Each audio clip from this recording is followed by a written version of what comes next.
So basically, the idea is to just deep dive into this stuff which is different from object-oriented languages. It's the key thing to me is if you're looking at some code, how does it make objects? How do new objects get created? If you don't know that, then you're not going to understand how the program's operating at runtime. So the functions in JavaScript are actually objects themselves. They're also, in a way, a factory for making objects, as we'll see. So that means there's just two new ways there of making objects and manipulating objects. And also in Java and C#, to me, they form a kind of they have a common subset, which I call plain old object orientation, which spells poo. And when you get used to this functional stuff, that becomes quite appropriate. It starts to seem really like, how did I live without this stuff? Not that you can't get a long way with plain object orientation, but there's something very nice and succinct about this way of working that we'll see. And this will let you get the maximum out of JavaScript. The interpreter in JavaScript is going to be doing this stuff for you, whether you use it or not. And if you don't use it, it's like it's wasted. And you'll be working hard, and the runtime will be working hard, both doing it, trying to do the same thing in different ways. So it's worth knowing this stuff. So to compare with Java and C#, we need to understand when objects are created. And in Java, if you just type through the code looking for the new keyword, then you're going to find most of the places. That's almost true. Obviously, you can use reflection and create a class with that, and that can hide the fact that you're making a new object. But generally speaking, there's a limited number of ways of making a new object, and most of them involve the new keyword. So, and there I mentioned some patterns that you can use to hide it. But if you step through it in the debugger, you'll find the news. And C#1 was similar. It's actually got more complex recently, since then.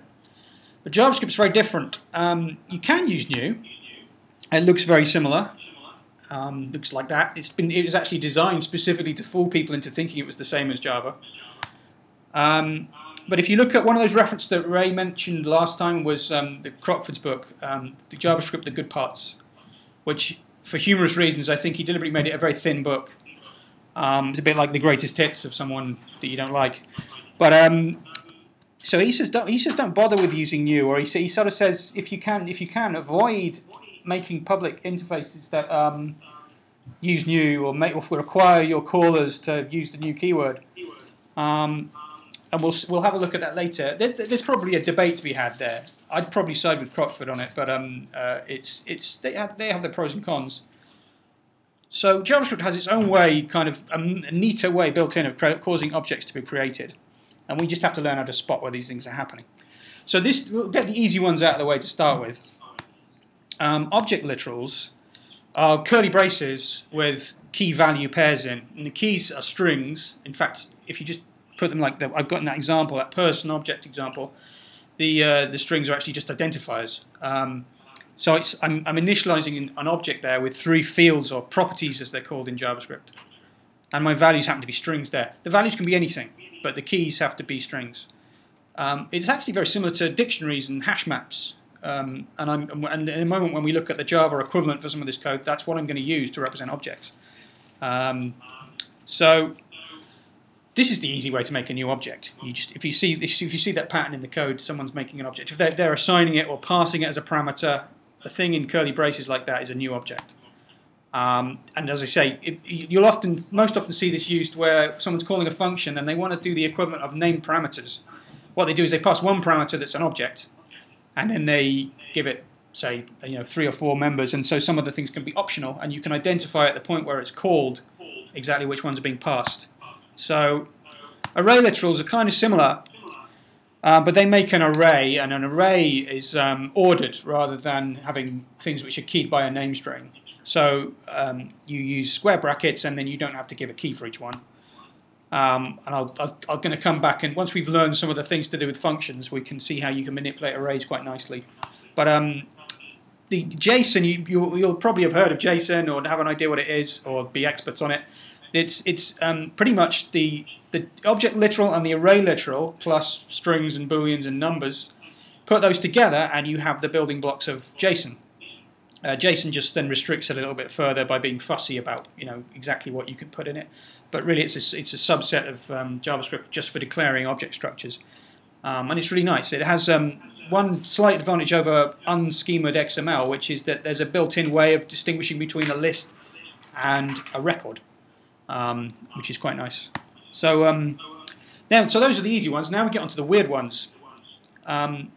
Function calls. A function call creates an object. When you call a function, you create a new object, which seems weird at first until you realize that, well, let's look at an example. A trivial example of a function called foo, which takes two parameters a and b. It adds them together and stores them in a local variable c, and then it returns c. And then I have a call to that showing you I'm adding 2 and 3 together and getting back that answer. Nothing particularly complicated there, but when I make that call to foo, we allocate an object.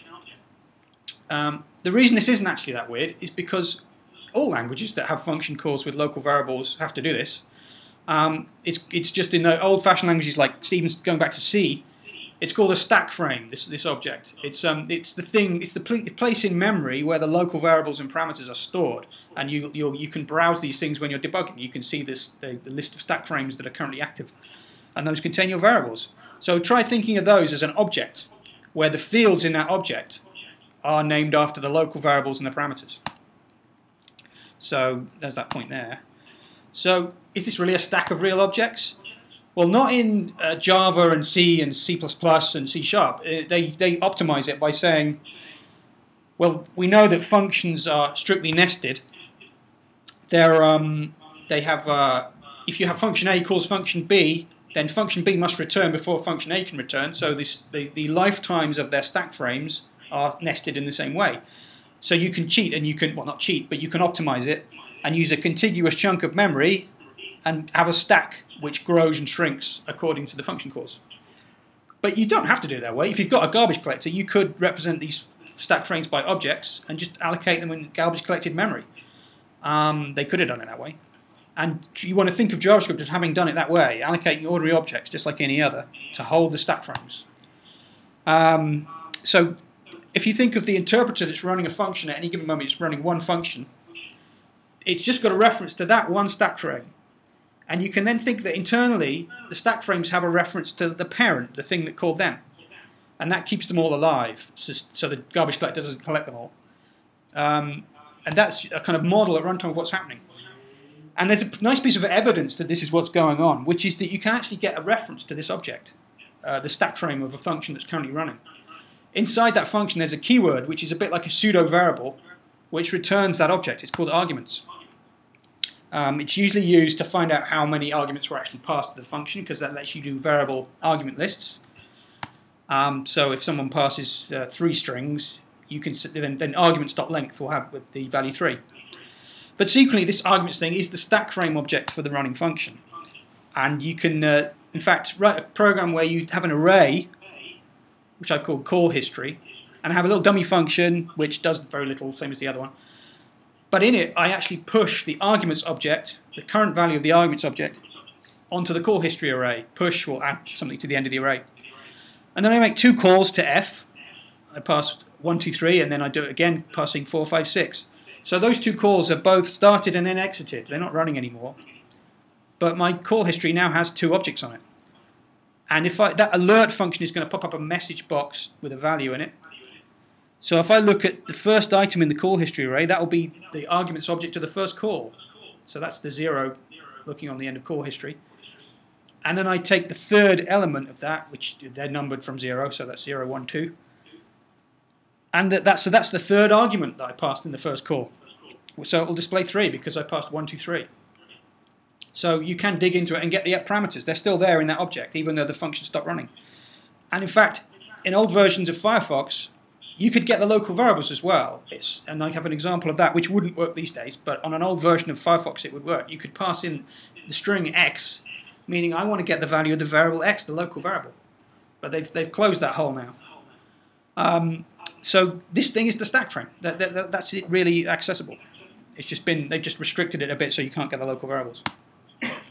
So what's the point of this? Apart from making it run slower because it's not optimized like C# and C and Java and C++, why would you do this? Well, if we can make them continue to exist after the function returns, and if you can do that, if you have a reference to them, there's some way to make a use of them. Obviously, the arguments object is a bit of a techie thing. It's kind of a reflectional thing, and they've banned getting the local variables, so it's not supposed to be used in this general way. But there is a way to make use of these objects, these stack frame objects, and have them hang around and be useful. You write a nested function. Now, function literals in JavaScript, each example I've done so far of a function, I've actually written a function literal and then stored it in a variable. In JavaScript, all functions are objects. If you write a function, you're actually describing a new object which the interpreter will create. So I've said these are equivalent. There's actually one slight way in which they're not equivalent, but it doesn't matter right now. Look it up if you're interested. But so you can say function foo AB and then provide the body of the function, which looks kind of like C. And if you say var foo equals, that makes it more explicit what's going on. We're making a function object using the function literal on the right-hand side, and then we're storing it into the variable foo. So foo now contains the function object, which is callable. So when execution passes through a line of code like that, a function object is created. This object is not the same as a stack frame. These are the two kinds of object that relate to functions. This one's a bit like a class or a factory from which you can make the stack frame objects. You call it, and that makes you a stack frame object. So another thing to note is that when I say var foo, variables are all, in JavaScript, they're all members of something, really. If you make a global variable, it's a member of what we call the global object, which is a bit like the stack frame of a giant function that you never see the brackets for, but you write the body of it. So anything that's a global is really a member of that. And inside the function, all the parameters and local variables, they're like members of the stack frame object. So there's just really just members of objects everywhere. So nested functions. This is where it starts to get, if you haven't seen this stuff before, it can get slightly confusing. So we'll go through it one piece at a time. I have an outer function that I'm calling person builder. That, of course, is shorthand for saying I've declared a variable called person builder and I'm going to store a function object in it. The question is, how many objects have we got here? Because here I have a function which returns another function which returns an object literal. It goes function, return, object literal. And the name person builder, I'm going to build an object that represents a person. So ultimately we're going to return something right in the middle there that is an object literal that has a first name and a last name. So when we first run that code there, how many objects are there? Well, we've got the global object, because I'm assuming we're going to run this at the outermost level. So we've got the global object that we're going to store the person builder variable in. And we've got one function object, which is the outer one that we're storing in that variable. And that's it right now, because we haven't actually called it yet. But then suppose we call person builder and we pass it a string to be the value for parameter f. That's going to create a stack frame. And at that point, it runs the code in this function, and that then passes through the inner function literal, and that creates another function object. So I'm going to put in some calls down below there. Now the code at the bottom has a call to person builder. I'm going to build Homer Simpson. So I pass Homer, and I get back B. I then call B, passing it Simpson, and I get back P, which is a person. Now how does that work? We call the return function, which is the inner function that was created inside person builder when that ran, which we stored in B. We're calling that in two stages. So the inner function executes, and it makes an object literal, which is the middle return statement that returns first name, last name. And that really just takes those two parameters, f and l, one of which comes from a function that's actually finished running. So an inner function must have a reference to the stack frame of the outer function. It must hold on to it. So when you create an inner nested function like that, you're basically saying, create me an object which has a kind of reference or pointer to the stack frame of the outer function. Because that's how comes it's able to keep it alive and also get at the variables of it. In this case, a parameter. So it keeps it alive. So to make that absolutely explicit, I have some Java code on the left and the same JavaScript code on the right. The Java code on the left, what I've done is I've pulled out the inner function and turned it into a class. For the outer function, I haven't bothered to do that because it doesn't actually need to do anything clever. But I could have done the same with that. It's just it would have been a bit of clutter on the screen. So the inner function has an invoke method that it takes L, which is exactly the same as I do with that inner function on the right in the JavaScript. So that represents that function there. but I've made it a member of an object, a method of an object, so that I can have some data. And the data is this hash map called outer, which is the stack frame that this is going to capture, which is going to close over. So inside invoke, I want to do the same thing as an object literal in JavaScript. So I make a new up a hash map, and I store first name and last name. But the way I get first name is by digging into the outer stack frame and saying, give me the value of f. So I pull out that by its string name, f. And last name, I store the parameter that I'm passed. So that's where we create our Homer Simpson, because I'm expecting the outer hash map to have had Homer stored in it under the key of f previously by the time this invoke is called. And so person builder is then represented by a static function, and that takes the string f. And there, when a static function is called, or when a function is called in JavaScript, we always create a new object. So I'm going to say new hash map to represent the local variables and parameters. So I'm going to copy the parameter into it, because then we have the same stuff at runtime that we would have had in JavaScript. So I copy f into there, and then I new up an inner function, because we're going to create an object to represent the inner function. And I tell that the stack frame that is its outer stack frame is my stack frame. I say inner.outer equals frame. And then I return that inner function. And finally, that means I'm now able to write a main function in my Java code that looks almost the same as the JavaScript code. I can say person builder Homer, I'm passing it the first string, and that gives me back an inner function. And on that, I can say invoke and pass it Simpson, and I get the final result, which is a hash map containing first name Homer and last name Simpson. So the ways I've simplified it there to sort of just reduce the amount of clutter is in the person builder case. I didn't bother making that a separate class because it doesn't need to close over any external data in that case. It doesn't look any variables outside itself. So I could just make that static. And also in the case of the inner function invoke method, I didn't bother allocating an object to hold the stack frame. But in JavaScript, you can kind of imagine it always doing that just in case you might want to do it. You might want to capture it. So that's the kind of equivalent of what's going on behind the scenes. So what can we do with this? If we have a counter class, and think of a counter as being something which is the simplest example I could think of a class with mutable data. And I'm going to give it a constructor that takes a starting value, and I'm going to store that in the start member, and then I'm going to set the current value to be the same as start initially. And then I've got two methods, reset and next. So reset copies the start value back into current, and next increments the current value and returns that with what it was before. So I can then, in my test code, I can new up a counter, giving it a start value of 4, and then I can print the result of calling next 3 times, which will print 4, 5, 6. Really simple. So if we do this in JavaScript, what I do is I just write a function, which I store in a variable called counter, and that represents my class, effectively. It has a parameter coming in called start.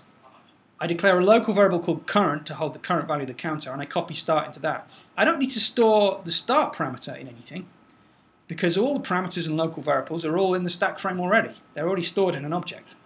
So there's no need to copy that start value into a new local variable. And in this context, the local variables, effectively, they're acting a bit like private members. Private fields. So, and then because I want to return 2 methods, I use object literal syntax. So I say return, and I start a new object, and then I give that 2 functions inside it, reset and next. But because they're nested inside this outer function that got stored as the counter, they can access the variables, the local variables of that and the parameter that was passed to it. So you get this really neat little pattern where you can make things which behave like classes, which can be factories for making objects, and everything links together automatically. So it's a lot like a class. It has a constructor in a sense. You know, the code that runs before we get to the return statement, that's kind of like the constructor, because it can do whatever it likes in there to set up the new object. It has private data in the stack frame object, which is the current variable and the parameter, the start parameter. The public methods are effectively the stuff that I return in that object literal. And the nice thing about this is that if you're in Java and C#, you can use reflection to look at the private variables of an object. There's no real protection there. between things happening at runtime. Well, in JavaScript, since they fixed that, they closed that hole in Firefox, you can't get at the private variables of one of these objects in any way at all. There just isn't a way to do it. So it's actually more private than the private variables in C# and Java. What's the module pattern? The module pattern really is, again, I can use this counter as an example of that. What I've done is I've said this is a singleton. There's only going to be one counter in my whole program, so I don't need to make new counters. I'm just going to have one thing called counter, which just has members in it, reset and next. So I've got rid of the ability to set a start value. We're going to assume that's 0. And what I do is I wrap the function, which takes no arguments now, in parentheses. So I have var counter equals open parentheses. And if you look down at the bottom of that declaration, I say close curly brackets to end the body of the function. Then I do close parentheses, which then is the end of that whole thing we had so far. And then I immediately put open parentheses, close parentheses, so I'm going to call it right away, which looks kind of redundant because I've declared some code and then I've called it immediately. Why didn't I just put the code there? Well, the advantage is that it means that all the stuff inside that function is private unless I return it. So anything that I don't directly return a reference to, you're not going to be able to see it on the outside. It's a module. It's completely private code.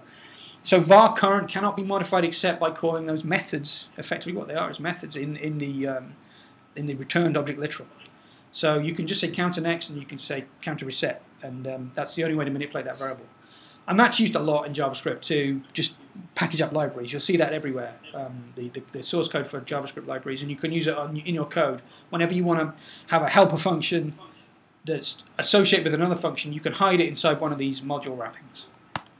So we only do a slight modification. We immediately call our constructor, so we now end up with a counter variable that holds that instance of a counter.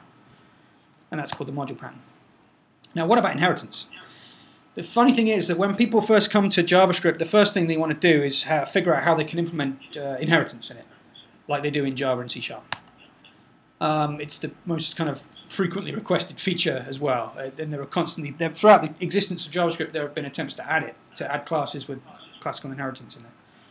But the funny thing is, if you read a great book on Java, I really recommend Effective Java for people who want to learn about Java and don't know about it. Although a lot of people here already know about Java. Item 16 says favor composition over inheritance, which this is not a blanket rule. Obviously, inheritance has its uses, and he makes very clear he's not talking about interface inheritance. That's cool. That's fine. But he's talking about the extends keyword in Java. It has its limitations. It can create situations which are more brittle, and he says favor composition. So it's interesting that the expert advice in the Java world can often say don't use classical inheritance.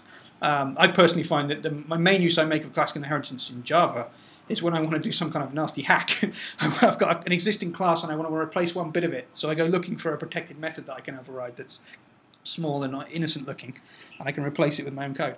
And really, it would be better if it was, reorganized. But so yeah, interface inheritance is good according to that guy. Class inheritance is bad. But interface inheritance is irrelevant in JavaScript. It doesn't have any static typing. You only need interfaces if you have static types. So the moral would appear to be don't struggle too hard to do inheritance and just to replicate Java and C# type concepts.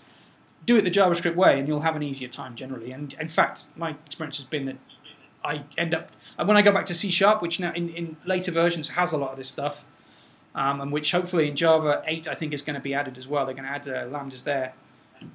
It's kind of, you miss it if you don't have it. JavaScript does have a form of inheritance, prototypical inheritance it's called, using prototypes. The main use of it is not actually inheritance, in the sense that we mean it in object orientation. It's actually for doing a kind of optimization. Suppose you have lots of objects, and each of them has lots of methods. Here's a nice, exciting example. You're writing a video game, so you have sprites, little rocks and spaceships and bullets flying around the screen.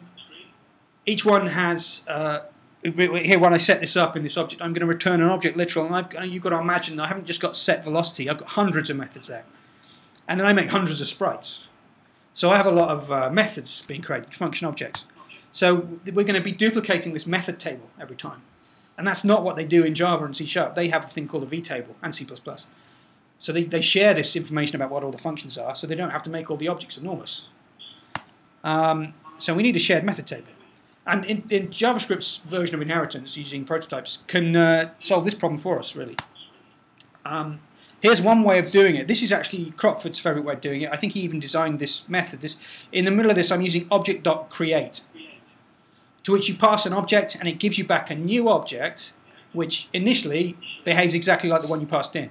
So you're using another object as a prototype for your new object. And effectively what you do is you dynamically inherit that object at runtime. You can add new fields, you can change, you can override the things that are in it. So it's kind of like a similar concept to inheritance. And it does work at multiple levels, so you could do inheritance with it. But it's not really the same thing. And here I'm using it, I've made a function in there, which is set velocity, the version of set velocity that I put in there in my sprite prototype object. I used this keyword, which you haven't seen so far. It does exist in JavaScript, and it every function that's running you can use this, but it's only going to work if you call that function by saying variable dot or expression dot and then that function. So this function better be stored as a member of something, as a property of something, because this isn't going to work otherwise. It refers to the object of which this function is a member. So this there is needed, because otherwise we don't have anything to refer to the object with. So we can set up our sprite prototype, but it's not the sprite prototype that we want to manipulate. It's whatever thing gets derived from that. So that's where this is useful. And so then in the actual function that we're going to return our sprite creator, sprite factory, we say object.create, and we pass it that, and we get back a brand new object which has all the methods of the sprite prototype already kind of loaded into it. They're inherited, so then it's not a duplicated copy. And then we can do further initialization to set up the data which is unique to that sprite. So I give it its position, and so on. So this is not really inheritance. It's really just doing a shared method table. And in many cases, what you could do is just say, okay, why do I want to make it look like these are methods anyway? There's often no need. You can just write functions, free functions, which accept things to operate on. You don't have to make everything look like Java or C# just because it feels comfortable. It's purely syntax. So new is a keyword in JavaScript. It does exist, as we saw earlier, and some people have suggested it's just been put in there to confuse people. With the things we've seen so far, you can do everything you can do with new. Here's an example of using it to do that sprite thing. If I say sprite and store a function there and refer to this to initialize this x and y variables, I've done what JavaScript calls a constructor function there. But as you can see at the bottom, I now have to say var s equals new sprite when I call it. Otherwise it won't work. Because what new does is makes a blank object and then runs this function as if it was a member of that object. So it can manipulate the members of that object with this. And then you say sprite.prototype set velocity equals and store a function in it. This again, it confuses a lot of people. I think a lot of people just follow this pattern and don't understand what's going on because it's actually pretty confusing. Sprite.prototype is not the prototype of sprite. Sprite is a function. And prototype is a member of a function which is used to be the prototype of the objects that are created when you say new in front of that function name. It's a confusing subject just to explain what's going on here. It looks nice and neat and short, but to actually understand what's going on confuses people quite a lot. But anyway, it's there, and that's the standard way of doing it. It's probably worth knowing about to understand existing code bases, certainly. But in this object.create has been added now in the latest version of JavaScript, which, just to kind of wrap up, I'll give you some examples from that. Officially, JavaScript is now known as ECMA Script 5th edition. Browsers are now beginning to support this, at least partly. The important bits are good. So you can. My favourite functions of all are the new members of the array object, which take function objects, functions for short, as their parameters to operate on the array. If you're using a browser which doesn't have these functions yet, it's not a problem. You just include es5shim.js. We have a copy of this you can actually Google for it, but we have a copy of it in the cornflower code that we use to basically make all the browsers appear at least up to some basic level. Object create is a good one. That one, you can't. It's the full power of it, as it's specified in the new standard. You can't actually implement in existing JavaScript. It's got power that digs into the back end more. But the stuff that we saw before with the prototype, you can do that and you can simulate that. The shim simulates that. But my favourite is the array manipulation. So I've got an array of fruit here: apple, pear, and banana. So, and I want to just get an array which has the fruit which just begin with the letter P. So I can say fruit array dot filter, and then I pass it a function which is known as a predicate. A predicate is a function that takes a value and returns true or false. So I examine f0, so the first character of the string, and if it's P, then that's true, and if it's not, then that's false. And filter builds a new array which contains all the variables for which this function returned true, all the elements of the array. So this is just going to be an array of length 1 with pair in it. And that's a really powerful thing to use in lots of places.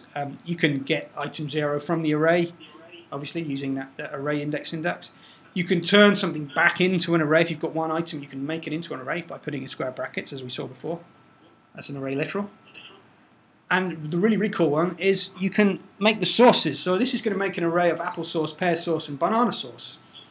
And I just say map and pass it a function, and this function takes a mapping function, which is given a variable and returns another variable. So I just return the thing I'm given in, the fruit, and I add space source to it.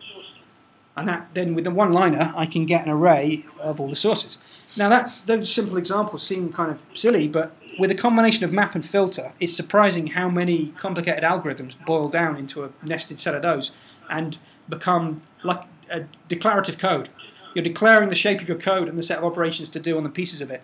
If you've ever used XSLT, that's quite similar.